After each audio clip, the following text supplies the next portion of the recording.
ओखली वाली चुड़ैल। एक गांव में एक बुढ़िया थी जो बहुत गरीब थी।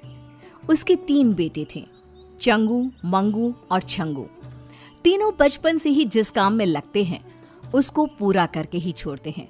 सब लोग उन्हें बेवकूफ समझते हैं, लेकिन बुढ़िया को उन पर बहुत भरोसा होता है। बुढ़िया मेहनत मजदूरी करके जो कुछ लाती है उसी से उनका काम चलता है। तीनों भाई हमेशा घर में ही बैठे रहते हैं। तीनों मालपुए खाने और लस्सी पीने के बहुत शौकीन होते हैं। एक बार की बात है, चंगू घर से बाहर निकलता है तो वो एक मेंढक देखता है। अरे वाह, ये मेंढक तो बड़ा तेज भाग रहा है। चलकर इसका पीछा करता हूँ। चंगू उसके पीछे पीछे भागने लगता है। उसका पीछा करते करते वो जंगलों पहाड़ों को पार करके न जाने कहाँ गुम हो जाता है। मंगू जब घर से बाहर निकलता है तो देखता है कि उसका भाई वापस नहीं आया है। माँ, भाई को गए हुए बहुत देर हो गई। मैं जरा उसका पता लगा कर आता हूँ। मंगू थोड़ी ही दूर जाता है, तभी देखता है कि नदी के किनारे एक हंस बैठा हुआ है। वो हंस को पकड़ना चाहता है, लेकिन हंस उड़ने लगता है। वो भी उसके पीछे पीछे नदी, जंगल, पहाड़ सब कुछ पार करते करते कहीं गुम हो जाता है। छंगू दोनों भाइयों को वापस ना आने से चिंतित हो जाता है। माँ, ये दोनों कहाँ चले गए? मुझे भी उनकी खोज में जाना चाहिए। तुम मुझे अकेली छोड़कर मत जा, वो अपने आप वापस आ जाएंगे बेटा। छंगू माँ की बात अनसुनी करके घर से बाहर निकल जाता है। तभी उसकी नजर एक नेवले पर पड़ती है। उसे पकड़ने के लिए वो उसके पीछे दौड़ता है, लेकिन उसके पीछे पीछे भागते वो जंगल पहाड़ पार करते हुए दोनों भाइयों की तरह गुम हो जाता है। बुढ़िया रोज खाना लेकर बैठी रहती है, लेकिन उसके बेटे वापस नहीं आते। धीरे धीरे करते उनको गए पूरे 6 महीने बीत जाते हैं। पता नहीं मेरे बेटे कहाँ चले गए, उनको खाना कौन देता होगा। बुढ़िया बहुत परेशान रहने लगती है। एक दिन राजा के महल में जब उनके बेटे की शादी हो रही होती है, उसी समय जोर जोर से बादलों की गड़गड़ाहट जैसी आवाज और ओखली पर सवार एक चुड़ैल आती है। वो सबके सामने राजकुमारी को खींचकर अपनी ओखली पर बिठा लेती है और मुसल लहराती हुई आकाश में उड़ जाती है। अरे कोई पकड़ो उस चुड़ैल को, मेरी बेटी को कहाँ लेकर जा रही है? इतना कहकर रानी अचेत हो जाती है। सभी लोग स्तब्ध खड़े देखते रह जाते हैं। कोई कुछ समझ पाता तब तक चुड़ैल सबकी आंखों से ओझल हो जाती है। पूरे राज्य में सन्नाटा छा जाता है। राजा तत्काल ऐलान करते हैं, जो भी मेरी बेटी को ढूंढ कर लाएगा उसको मैं अपना आधा राजपाट दे दूंगा। उड़ते उड़ते ये बात बुढ़िया के कानों में भी पहुंचती है। मेरे बेटे जिस काम को शुरू करते हैं उसको खत्म करके ही दम लेते हैं। क्यों ना एक बार राजा से ही मिल लूं। वो राजा के पास जाती है। मैं आपकी बेटी को सुरक्षित ला सकती हूँ, पर मुझे उसके लिए आपकी तरफ से कुछ मदद चाहिए। तुम क्या करोगी? अरे 1.5 पसले की तो तुम खुद हो। तुम कैसे मेरी राजकुमारी को उस चुड़ैल के चंगुल से छुड़ाओगी? मेरे 3 बेटे हैं, मंगू, चंगू और छंगू। वही राजकुमारी को उस ओखली वाली चुड़ैल से छुड़ा कर ले आएंगे। तो अपने बेटों को भेज दो, हमारी राजकुमारी को सही सलामत ले आएं। उनके लिए आपको एक ड्रम भर के छाछ और एक परात भर के मालपुए हमारे घर भिजवाने पड़ेंगे। मेरे घर की छत और सारी दीवारें बिल्कुल लाल रंग की ईंटों से बनवानी पड़ेंगी। यह सारा काम तो हो जाएगा, लेकिन अगर तुम्हारे बेटे मेरी राजकुमारी को नहीं ला पाए तो तुम्हारा और तुम्हारे बेटों का सर धड़ से अलग कर दिया जाएगा। मुझे अपने बेटों पर पूरा भरोसा है। बाकी आप जो सजा देना चाहेंगे दे दीजिएगा। बुढ़िया अपने घर चली जाती है। बुढ़िया का पूरा घर लाल रंग की ईंटों से जड़ दिया जाता है और उसके घर में एक ड्रम भर के छाछ और परात घर के मालपुआ भिजवा दिए जाते हैं।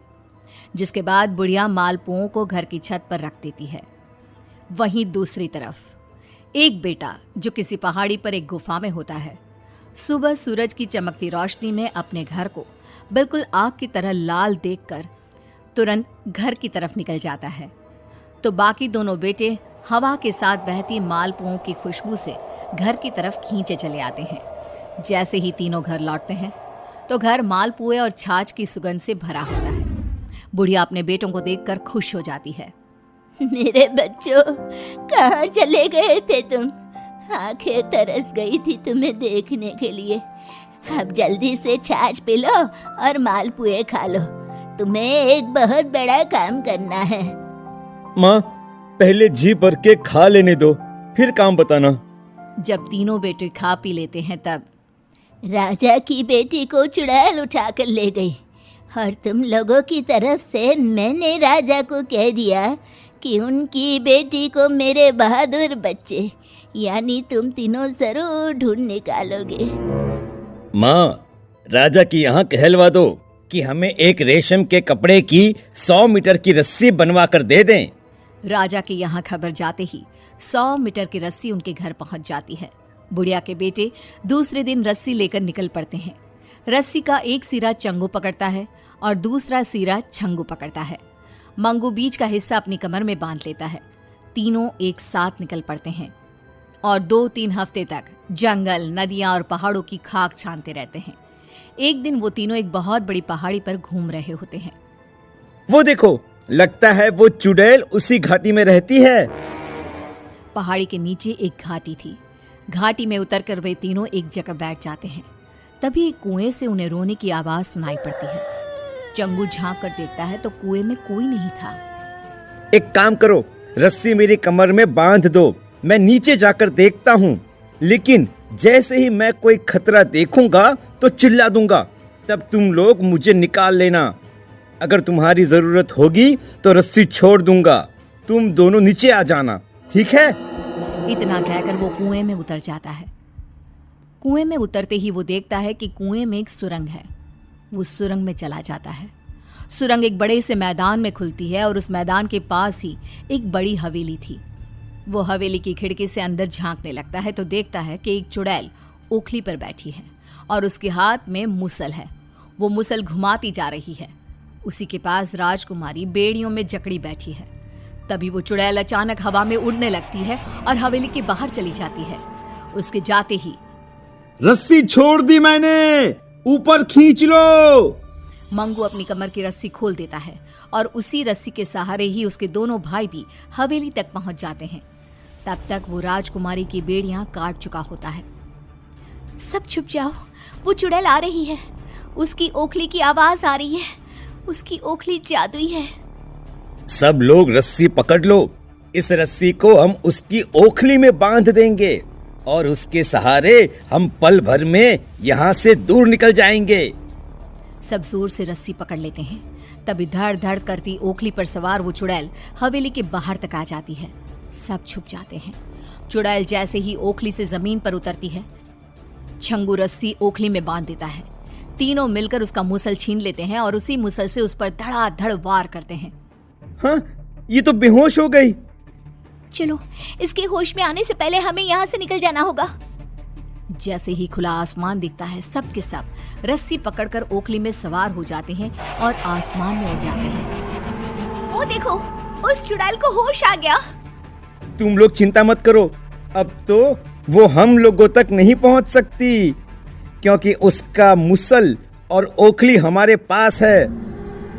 चंगू, मंगू और छंगू जब राजकुमारी को लेकर राजा के महल पहुंचते हैं तो पूरी राज्य में उनकी जय जयकार होने लगती है।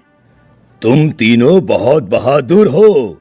तुम्हारी माँ ने तुम्हारे बारे में जो कुछ भी कहा था, सही कहा था।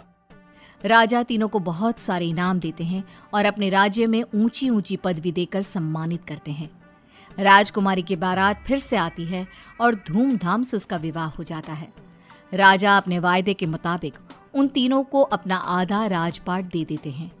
अब उनकी गरीबी दूर हो जाती है। अब कोई नहीं कहता कि बुढ़िया के बेटे बेवकूफ हैं।